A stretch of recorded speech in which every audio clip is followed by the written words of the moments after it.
Hey everybody, this is Perch. I've read a lot of comics, as I'm sure a lot of you have. And every now and then people ask me what would be my pitch for a book, which goes along with like, what was your favorite run of a comic? And the favorite run of the comic is always something that's debatable. It's very subjective to what you like in a comic book. For example, we did these retrospectives a long time ago with Larry and with Joe around the X-Men. And in particular, you have Grant Morrison's run, followed up by Joss Whedon's run.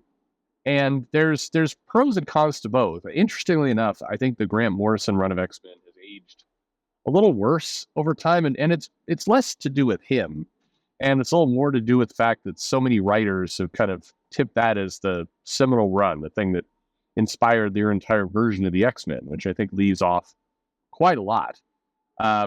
And then you have the Joss Whedon run, which I enjoyed a lot. And then, all this stuff happened to Joss Whedon and it kind of wasn't talked about for a little while. But I actually think that one has aged better in some respects than a lot of Grant Morrison's run. But anyway, that's my opinion.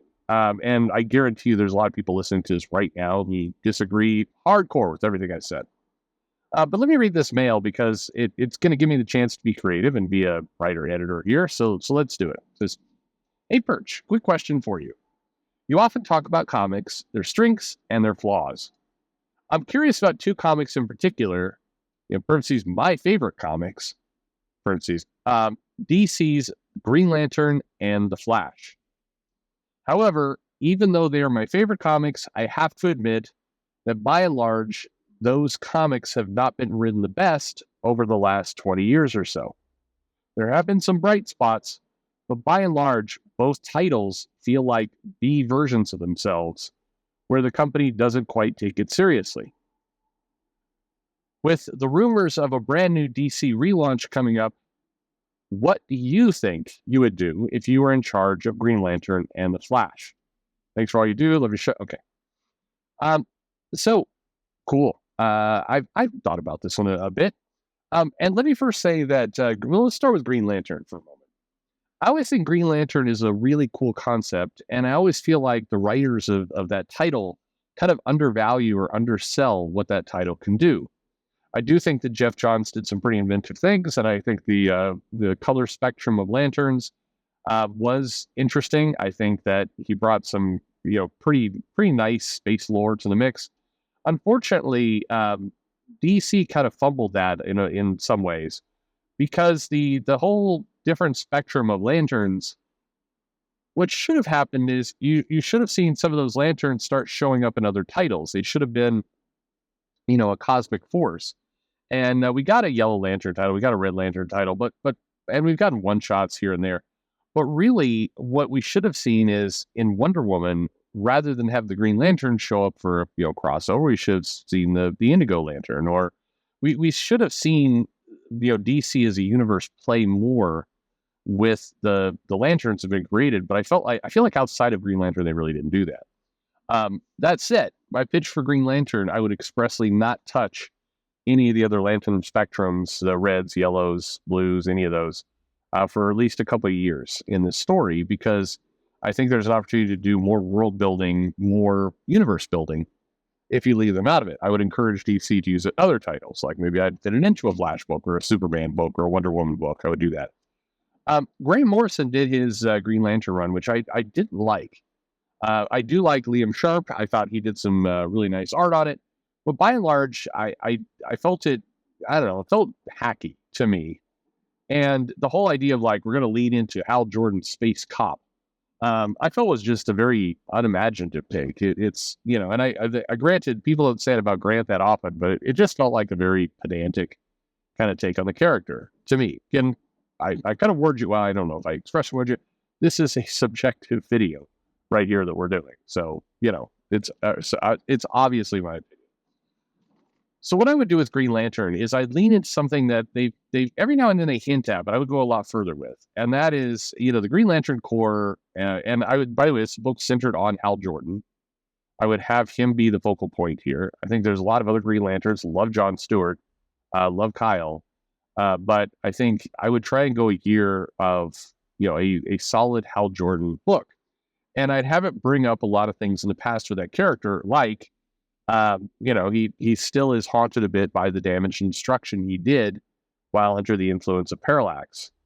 And so I don't want him to be raked over the coals of guilt, but I do want there to be a little bit of a redemption, thrust to this book, like he's trying to make good on things. I like the Green Lantern Corps, and this will sound like a very left-wing idea at the beginning, but stick with me, to go, we've been doing the space cop thing, the Guardians thing, and that's fine, but we should actually do more to build wealth and build prosperity in these planets, as opposed to just policing the problems that come up and trying to save things after the fact when everything is jacked. We have the power to do that, and we're still going to do that. We're still going to defend the universe and help in that regard. But we're sitting here with these rings that could make constructs of any kind. So why aren't we going to planets and basically supercharging their ability to build a society and buildings and farming and you could in a week basically take a desert planet and have it fully irrigated with water and crops, and just let's see if we can bring massive prosperity to these planets. And so I'd have the basic idea of the comic becomes, Hal's like, yeah, there's a chance to build, and that will make up for a little bit of what I destroyed, and it's a chance to actually bring the universe further along and not civilize it, but just make it amazing. And so you see these people, and this is where you would bring in Kyle and others to kind of help with this plan. They're basically going out, they're making these planets, awesome societies. They're making, they're changing in effect the entire balance of the universe, because they're using their powers to make these planets and these societies powerful.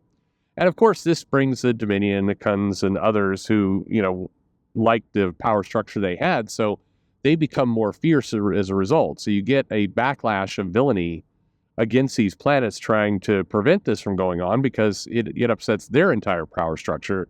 They're a dying breed, basically. It takes these kind of warlike races who were slavers and other things, and it says that, as these societies get more advanced, can defend themselves, can create their own economy and everything else, they don't, you become a relic. You're like a pirate in, on the seas in the world 2024. It's like there's just less you can do. Your world has shrunk while the universe has grown. And so you make them more terrorist in nature. You make them just, lashing out to try and prevent this growth. And so the green, that becomes a little, not a little bit, a lot of the conflict. And, ultimately that ratchets up. How's Darkseid going to feel about this? How are, some of the other more traditional, space kind of races, villains going to handle all this? And by the way, it's an interesting way to tie it to the Legion in the distant future, because it's setting this system up that, will one day be the United Planets in a greater form. So I think you can do a lot with that. That's what I would do. But keep in mind, the book is fast paced. The book has massive conflict. It should be like, hey, we're doing this, and so the threat should be severe and serious, coming to destroy this universe that they're building. And I think how the Lanterns, how Hal is going to lead in this regard, how he's going to use it to redeem himself. What John Stewart's going to do, who's been a military man but also an architect, and Kyle, how he can use his creative stuff. And so it just kind of, it allows the Green Lanterns to, their personalities and their strengths to come out a little bit more, as opposed to, I got green ring, now let me make a giant baseball bat and beat somebody with it. It is, it allows them to be something different.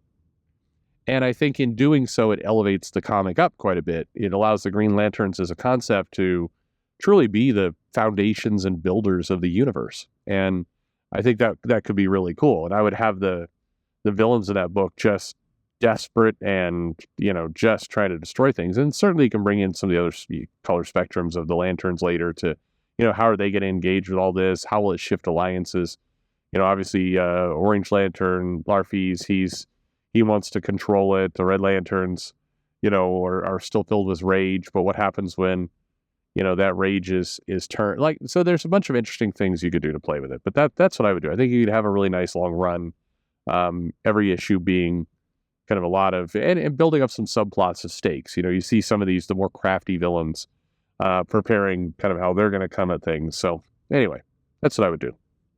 I would not make the mistake of making it completely divorced from the DC universe. So I would take some villains where I could that are maybe more familiar to other books, and I'd try and bring them in where I could to make sure that tether was always there. I understand they just did something with Brainiac, but he would be an interesting person to throw at some of this.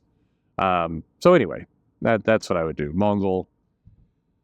Over in the Flash, what I'd like to do is play a little bit with a concept from that really awesome Bill Loeb story around the Save Everyone. And so here, and I would be working with Wally. I would have Wally kind of come to a conclusion that actually, between himself and Barry, they actually can, or should be running the Justice League. They should be the leaders because their ability to think quick, react quick, and move means they're the ultimate kind of strategist.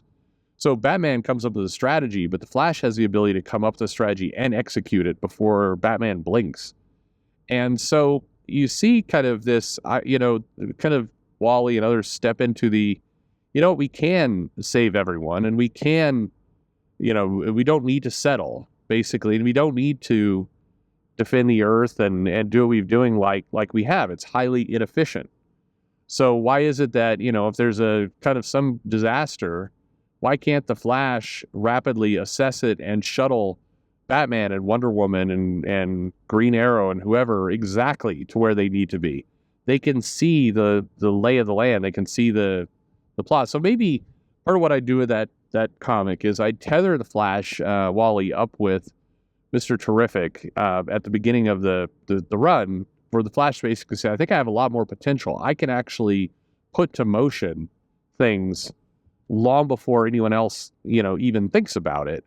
And, if you could help me just kind of, think strategically and get, and basically be able to, plan and lay out, I can apply that to my handling of the Speed Force, and we basically can ensure that we're always one step ahead of everything.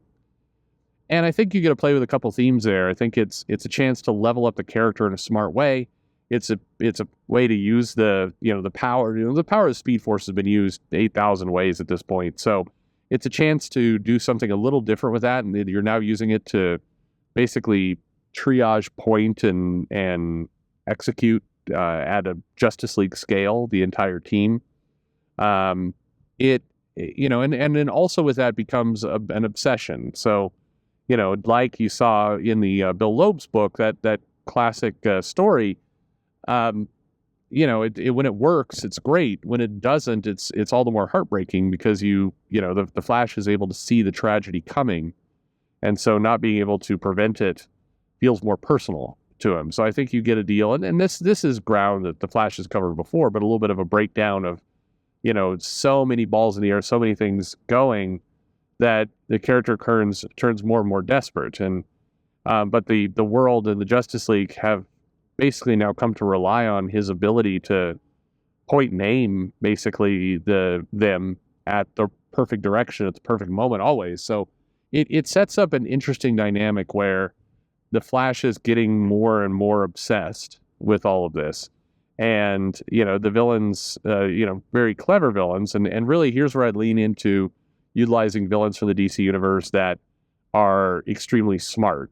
And they see what's going on. They try and think about, how do we outwit the Flash? How do we, basically use his power against him in order to carry out our scheme? So that's the kind of the realm I would do with that book. I think, but the theme of it is, I would have the Flash really going, I can use my power in bigger, more significant ways, and so why not really go for it here? Why not? Be the mega hero, and basically try to elevate that character too. I think with both books, that's my pitch, is elevation. I want both characters to be more powerful, come out the other end having explored new aspects of their power set, and try and really elevate them. Where when you think about the Trinity, you really say, well, the Flash should be able to run circles around Batman. Literally. And Green Lantern can do things Superman could never dream of to actually protect the universe. So why not have those two elevated to, DC's most powerful, most, threatening in some ways, or big heroes. So that's what I would do. All right, that's my pitch. So what do you do for Green Lantern and Flash? Let me know your comments. Let me know your thoughts, pitches, ideas, things you'd love to see in the comments below.